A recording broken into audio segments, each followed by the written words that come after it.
Okay, so we're continuing with Maharal. We're going to do probably a few Prakim B'Kitzur today, and I just want to explain again, the main point here is to keep the thread of the Maharal's thoughts and the focus to where he's focused on. We don't want to go on, even though they're so deep and so wondrous, we don't want to take the time to focus on the different things that are less central for us, even though the Maharal talks about them and they're also very, very important.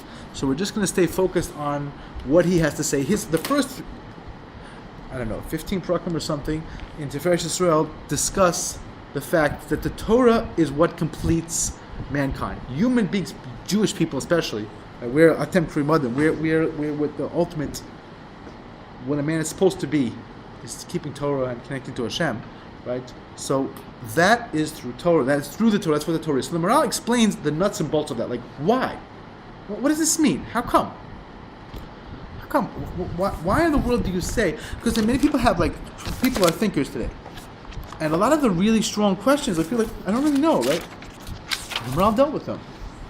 He dealt with them. He really had a beautiful way of bringing things down, like in the, how do we say it? It was like in a grounded, clear way that anybody could understand. Anybody in the world can understand what the Maharal has to say. We just have to pay attention. We have to listen. So in Perek Dal, the main point that he basically puts across is that the Torah is the way you connect to the mitzvahs, or the way you connect to Hashem, and you complete yourself as a human being. That's the mitzvah. They are the chevel. They are the chevel is literally a string, right?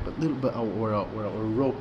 But they are the connection that we have with Hashem. The Medrash says that it's like a person's diving under the water. Used to be the divers. It was very easy to lose. Nowadays we have special equipment, we have masks, we have all sorts of things, but it's hard, easy to lose your bearings down below, right? It's very easy to lose your bearings, but the truth is that in antiquity it was impossible. Today people, they see, they know, they this. It's much more. We say Mishuklat, you have lights, right? You turn your light down below. You see, no matter how deep you're going, like you more or less, as long as you can live there, it's okay. But if you're diving without light, and without any ability, without any kind of no science, no technology, you're just holding your breath, or you have some pipe or something, some kind of a channel to get you air or not, and you're diving, you can lose your bearings very easily. So if you have a string, you pull the string and they pull you up. So it's the same thing. Torah, Hashem, you connect to Hashem, that pulls you out of all the things, the difficulties you have. That's what the mitzvah are about. That's why it sits also. It's like that's the strings. You're connected to Hashem. You're bonded to Hashem. You're tied to Hashem. That's a little bit what the mitzvahs, every mitzvah about. That's why, of course, we know there's Tarek mitzvahs. So 13, right? Shin Samachei, let's say there's 365 negative commandments, right? Which are the 365 sinews of a human being, and the Ramach. Sinews are Gidim. And the Ramach Ivarim, there are 248 what's called Ivarim limbs, but they're not what these limbs are. There's a list of them. They're not what you necessarily would understand what they are. But yeah, a couple of I know what they are. So yeah, it's not everything a limb you think is a limb, but the other things at least are more. The Mishnah talks about what they are. But why does this correspond? What's the corresponding? What's the relevance? Who cares? Like, why is this number? Because you're completed by keeping Torah mitzvahs. Like everyone says that. Everyone says this idea, this concept. This is the point of mankind. We keep mitzvahs. It's a very, very, very word mitzvah means to connect Safta. So that's what the Maharal says. That's what the mitzvah is. That's most of what Perek Dal is about. He has a lot of other things that he brings in, but like the Maisa, that's his bottom line. So then he says, so people ask a question, and this is where it's a very interesting question. He says, you look around and you think a little bit. You say, some mitzvahs I can somewhat understand. I understand why, you take a guy, he doesn't know anything, right? Or he's a skeptical guy. He's a thoughtful person, philosophical mind. He's like, I don't know.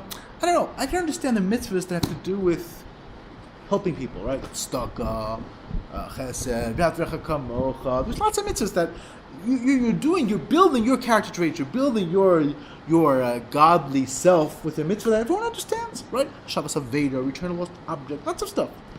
But there are many mitzvahs that it's really hard to see what is the connection between me and the mitzvah. Like, this connects me to God. You don't wear kilayim. You don't wear a mixture between wool and linen. What is that? How does that connect me to God? So, of course, we know Kabbalistically there are deep reasons, many, many deep reasons, but again, we don't really connect, we don't really delve to the end of it, of why and how. And there's a lot what to say about what this is and how this is. The Maisa, the Rav Nassim, first of all, just simply put, he says, because you're doing what Hashem said to do. He takes it from there.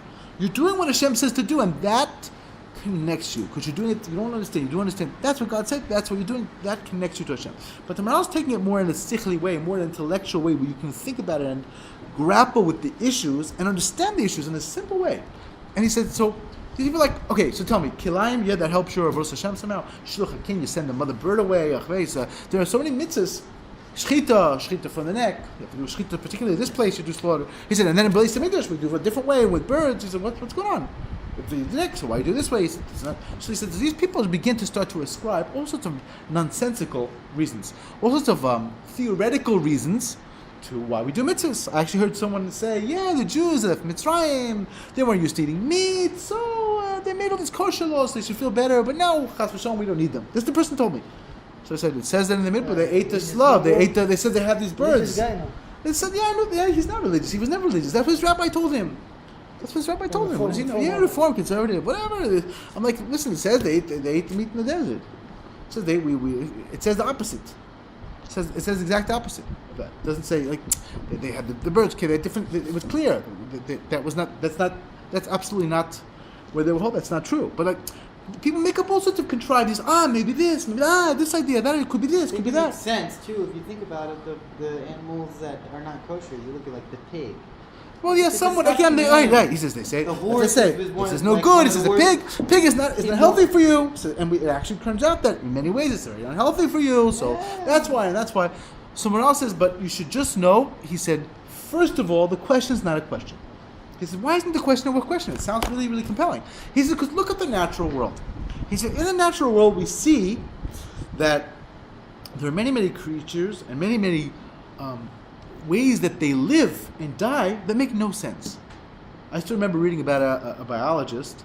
This person wrote a book, and he said, I can't believe someone believes in this natural selection stuff. You learn about these like bugs, these almost microscopic bugs. They die like millions of them. They don't survive, and like a few of them survive, like hundreds of thousands survive, and they do what they're supposed to do. Why are they all dying? Like, what's the shot? Like, what? It doesn't make any sense for no reason. No, for no reason. It's like for no reason. You don't understand. Like what this creature eats its mate. This one doesn't. This guy. Why do you have this? Why do you have that? Why is this fruit that way? Why is this? That? You can ask any question, millions of questions. You're not going to understand why should it be different. What's behind it? You're not going to get it. He said unless you can explain to me, and it's in nature. It's not above nature. It's just physicality in the physical world. Why is there?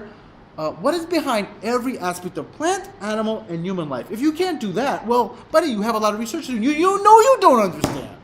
So he said, the question is not a question. He said, but I will answer it anyway.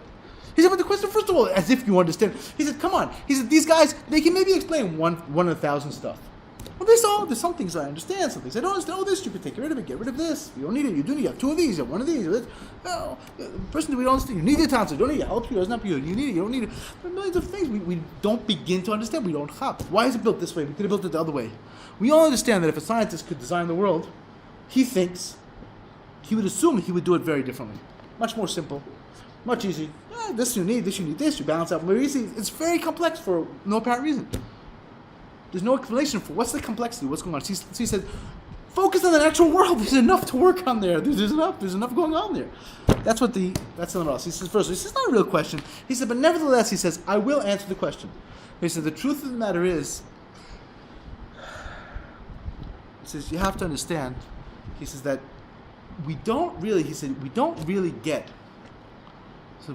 understand why something goes the way it goes. He says, all we know is that, he said, I'll give you an example. He said, let's say you plant something in the ground. You plant this in the ground, right? You plant a seed or a tree. So the tree, when it's healthy, it's doing what it should do. It gives off fruit. So if you're a philosopher, you'll start asking questions. Well, wait a minute. Why is there fruit? And what does it mean, the fruit? And maybe it should be this, maybe it should be that. All we know is it has to give off the same type. It's supposed to develop in a particular way. That's the way it works. If it doesn't develop that way, then it's blighted. It's not healthy. It's old or whatever it is. It's not working. He says the same thing. The mitzvahs are what Hashem revealed is the completion of mankind. He said so when you have to understand. He says you go through life, right? and you don't necessarily understand like how your eye works, how everything works. He said, you just know that when something hurts, it's not good, and this isn't good, and this is good. There are different simple rules for how to live. He says the same thing in Ruchni is in spiritual terms. He says, in spiritual terms, this is the way Hashem made the world so that I'll be able to connect to Hashem.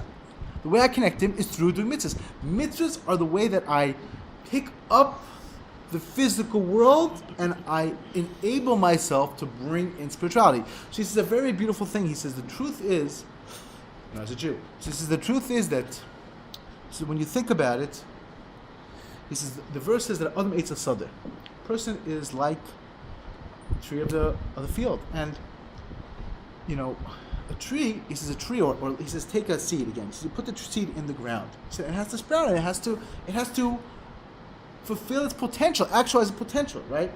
So he says now that's the same thing with you. He said the Adama is your Adam. The Adam is when you have this physical creation, like your body, and your body gets occupied, gets connected. You are planted in your body is your neshama. So your neshama has to be actualized, just like that seed. You have the potential and the power to actualize that germinate and grow and create that what you need to do and actualize your neshama. So when you don't do that, you lost out. You're missing out. So he says you have to understand that is what it means to be. That's what it means to be an Adam. He's going to speak more about this, and it's going to be more in depth as Hashem. But the first thing to understand is that he says that's why Adam Eitz Sadeh. A person is a tree of the field. He says that's why our sages when they say, right, we say every day, right, right, that the right.